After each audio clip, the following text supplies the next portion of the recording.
विघ्नराजाय सर्वसौख्यप्रदायिने दुष्टारिष्टविनाशाय पराय परमात्मने।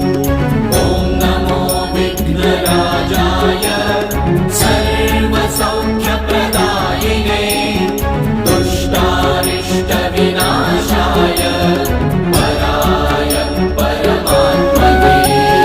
लम्बोदरं महावीरं नागायाज्ञोपशोभिताम् अर्धचन्द्रधर्मदेवं विघ्नव्यूहविनाशनम्।